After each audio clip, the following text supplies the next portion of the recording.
തന്നെയാണ് കേന്ദ്രത്തിന്റെ ഒരു കൈത്താങ് സംസ്ഥാനത്തിനായി ഉണ്ടാകുമെന്നുള്ള പ്രതീക്ഷയുള്ളത്. വലിയൊരു പാക്കേജ് നമ്മൾ പ്രതീക്ഷിച്ച പോലെയുള്ള ഒരു പാക്കേജിന്റെ പ്രഖ്യാപനത്തിലേക്ക് ഉടൻ തന്നെ കേന്ദ്രം കടക്കുമെന്നുള്ള കാര്യമാണ് നമുക്കിനി അറിയേണ്ടതായിട്ടുള്ളത്. എന്തായാലും ഇനി അദ്ദേഹം പോകുമ്പോൾ സാധാരണഗതിയിൽ ഇത്തരത്തിൽ ദുരന്തബാധിത മേഖലയിൽ നിന്ന് മടങ്ങുമ്പോഴൊക്കെ അദ്ദേഹം ആ ചിത്രങ്ങളൊക്കെ പങ്കുവച്ചുകൊണ്ടുള്ള കാര്യം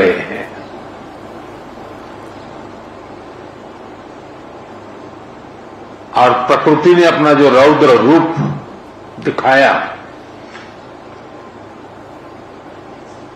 मैंने वहां जाकर के परिस्थिति को देखा है। मैं रिलीफ कैंप में भी इन पीड़ित परिवारों से मिला हूं जिन्होंने एक्चुअली उस समय जो देखा और जो झेला उसका विस्तार से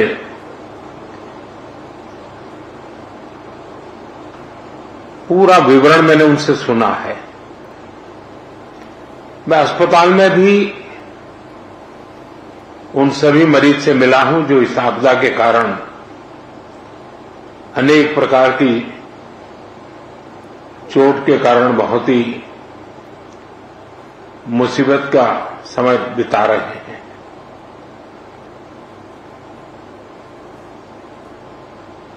ऐसे संकट के समय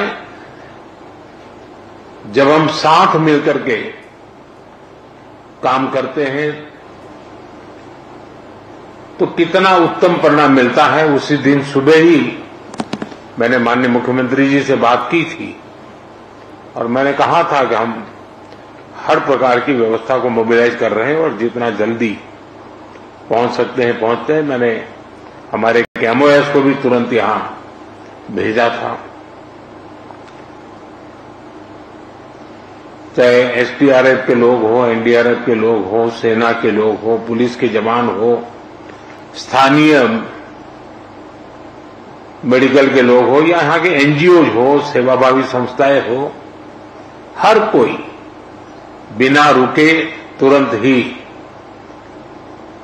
आपदा प्रभावित लोगों की मदद के लिए पहुंचने का प्रयास किया। जिन परिजनों ने अपने स्वजन खोए हैं उसकी पूर्ति करना तो हम मनुष्य के लिए संभव नहीं है, लेकिन उनका भावी जीवन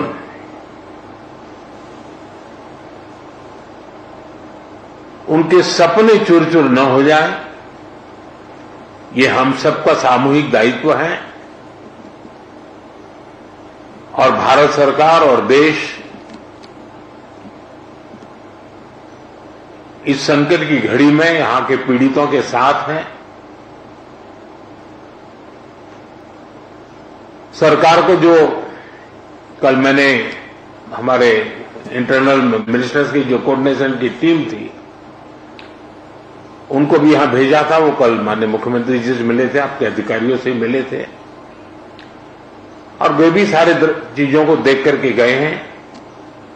और जैसा माननीय मुख्यमंत्री जी ने मुझे बताया है कि वो एक पूरा डिटेल में मेमोरेंडम भेजेंगे और मैं विश्वास दिलाता हूं इन परिजनों को भी कि वे अकेले नहीं हैं। इस दुख की घड़ी में चाहे राज्य सरकार हो, केंद्र सरकार हो या देश के जन जन नागरिक हो, हम सब उस संकट की घड़ी में उनके साथ हैं। सरकार ने जो नीति नियमों के तहत जो आपदा प्रबंधन के लिए राशि भेजते हैं उसका काफी हिस्सा पहले ही दिया हुआ है और भी हिस्सा हमने तुरंत रिलीज किया है। और जैसे ही मेमोरेंडम आएगा तो बहुत ही उदारतापूर्वक इन सारी समस्याओं के समाधान के लिए केरल सरकार के साथ भारत सरकार खड़ी रहेगी। और मैं नहीं मानता हूं कि धन के अभाव में यहां कोई काम रुकेगा। जहां तक जानहानि हुई है, हमारे लिए इन परिजनों को फिर से एक बार, क्योंकि छोटे बच्चे हैं, परिवार में सब कुछ खो चुके हैं, इनके लिए एक लंबे समय की योजना हम लोगों को बनानी होगी। मैं आशा करता हूं कि राज्य सरकार उस पर भी विस्तार से करेगी और उसमें भी जो कुछ भारत सरकार अपना हाथ बटा सकती है वो बटाएगी। लेकिन मैंने, जैसा अभी मुख्यमंत्री जी बता रहे हैं, मैंने एक ऐसी आपदा को बहुत निकट से देखा हुआ है, अनुभव किया हुआ है। 79 में, आज से 40-45 साल पहले की बात है, गुजरात में मोरबी में एक अर्थन डैम था और भारी बारिश हुई और डैम पूरा नष्ट हो गया। और आप कल्पना करें, वो डैम बहुत बड़ा था, मच्छू, वो पूरा पानी, और मोरबी एक शहर है, उसमें घुस गया और 10-10, 12-12 फीट पानी था पूरे शहर में।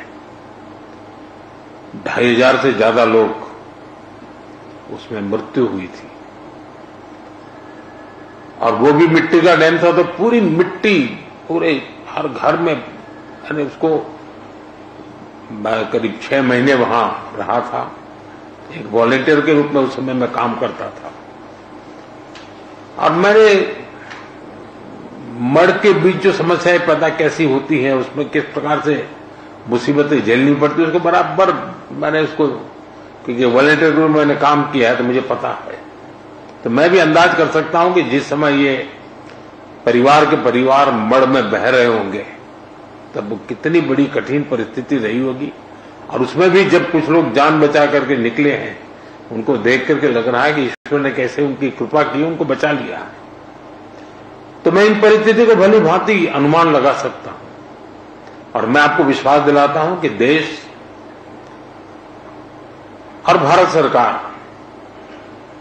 कोई भी कसर नहीं छोड़ेगी। जितनी डिटेल आपकी आएगी, चाहे आवास की बात हो, चाहे स्कूल बनाने की बात हो, चाहे रोड के इंफ्रास्ट्रक्चर का काम हो, इन बच्चों के भविष्य के लिए कुछ व्यवस्थाएं करने की बात हो, जैसे ही डिटेल बन करके आपकी तरफ से आएगी, हमारी तरफ से पूरा सहयोग रहेगा, ये मैं आपको विश्वास दिलाता हूं। और मैंने स्वयं ने, मन मेरा भारी था क्योंकि, लेकिन मैं नहीं चाहता कि मेरा आने के कारण यहाँ के रेस्क्यू ऑपरेशन और रिलीफ एक्टिविटी में कोई रुकावटें हो। लेकिन आज मैंने पूरी विस्तार से सारी चीजों को देखा है और जब फर्स्ट हैंड इन्फॉर्मेशन होती है तो निर्णय करने की भी सुविधा रहती है। और मैं आपको फिर से एक बार विश्वास दिलाता हूं, मुख्यमंत्री की जैसी अपेक्षाएं हैं, वो सारी अपेक्षाओं को पूरा करने में भारत सरकार पूरा प्रयास करेगी।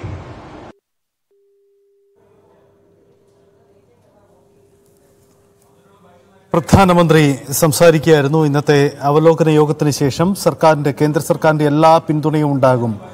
മനുഷ്യന് സാധ്യമാകുന്ന ഇടപെടലുകൾ നടത്താൻ ഇരു സർക്കാരുകളും പ്രതിജ്ഞാബദ്ധമാണ്. സംസ്ഥാന സർക്കാർ കാര്യങ്ങളെല്ലാം അവതരിപ്പിച്ചിട്ടുണ്ട്. ഒപ്പം പിന്തുണ നൽകുമെന്ന ഉറപ്പാണ് അദ്ദേഹം നൽകുന്നത്. ഒപ്പം തന്നെ രക്ഷാപ്രവർത്തനത്തിന് നേതൃത്വം നൽകിയ വിവിധ സന്നദ്ധ സംഘടനകൾ, സർക്കാരിന്റെ വിവിധ ഏജൻസികൾ, വിവിധ സേനാ വിഭാഗങ്ങൾ, ഇവർക്കെല്ലാമുള്ള നന്ദി പറയുകൾ കൂടി അദ്ദേഹം നടത്തുന്നു. എന്തായാലും ദുരന്തമുഖത്ത് ഒന്നിച്ചു നിൽക്കാൻ മാതൃക കാട്ടിയവരെ എല്ലാവരെയും അദ്ദേഹം അഭിനന്ദിച്ചു. അങ്ങനെ വയനാടൻ സന്ദർശനം പൂർത്തിയാക്കി അദ്ദേഹം മടങ്ങിയാണ്. ദുരന്തമുഖത്ത് പ്രധാനമന്ത്രി ഇപ്പോൾ നടത്തിയ ഇടപെടലുകൾ, കേരളത്തിന് നൽകുന്ന പ്രതീക്ഷകൾ നിരവധിയാണ്. അവിടെ കേരളത്തിന്റെ ആവശ്യം സമഗ്രമായ ഒരു പദ്ധതി ആസൂത്രണം, പദ്ധതി പ്രഖ്യാപനമൊക്കെ കേരളം ആവശ്യപ്പെടുന്നുണ്ട്. 2000 കോടിയുടെ സഹായം ആവശ്യപ്പെടുന്നു. അങ്ങനെ കേരളത്തിന്റെ ആവശ്യങ്ങളോ അതിനപ്പുറമോ കേന്ദ്രം ഇടപെടൽ നടത്തുമെന്നും നമുക്ക് പ്രതീക്ഷിക്കാം. എന്തായാലും സംസ്ഥാനത്തിന്റെ ആവശ്യത്തിനൊപ്പം ഒന്നിച്ചു നിൽക്കാൻ കേന്ദ്ര സർക്കാരും ഉണ്ടാകുമെന്ന ഉറപ്പുകൂടി നൽകിയാണ് പ്രധാനമന്ത്രി മടങ്ങുന്നത്.